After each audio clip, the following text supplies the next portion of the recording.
ಕರ್ಕಶ ಶಬ್ದ ಮಾಡ್ತಿದ್ದ ಬೈಕ್ ಸೈಲೆನ್ಸರ್ಗಳು ಪುಡಿ ಪುಡಿ.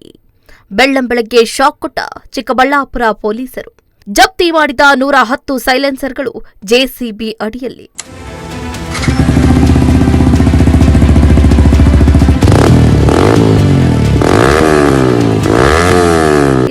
ಕರ್ಕಶ ಶಬ್ದದೊಂದಿಗೆ ನಾಗರಿಕರಿಗೆ ತೊಂದರೆ ಕೊಡ್ತಿದ್ದ ಸೈಲೆನ್ಸರ್ಗಳಿಗೆ ಬ್ರೇಕ್ ಹಾಕಲಾಗಿದೆ.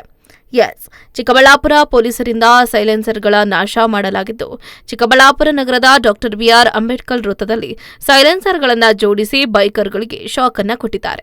ಈ ಮೂಲಕ ಜನರಿಗೆ ಕಿರಿಕಿರಿ ಮಾಡುತ್ತಿದ್ದ ಸೈಲೆನ್ಸರ್ಗಳನ್ನು ಪುಡಿ ಪುಡಿ ಮಾಡಿ ಕಳೆದೊಂದು ತಿಂಗಳಲ್ಲಿ ಜಪ್ತಿ ಮಾಡಿದಂತಹ 110 ಸೈಲೆನ್ಸರ್ಗಳನ್ನು ನಾಶ ಮಾಡಿದ್ದಾರೆ. ಇನ್ನು ಎಸ್ಪಿ ಕುಶಾಲ್ ಚೌಕ್ಸೆ ಮುಂದಾಳತ್ವದಲ್ಲಿ ಕರ್ಕಶ ಶಬ್ದದ ಸೈಲೆನ್ಸರ್ಗಳ ನಾಶ ಮಾಡಿರೋ ದೃಶ್ಯಗಳನ್ನು ನೀವು ಗಮನಿಸಬಹುದಾಗಿದೆ.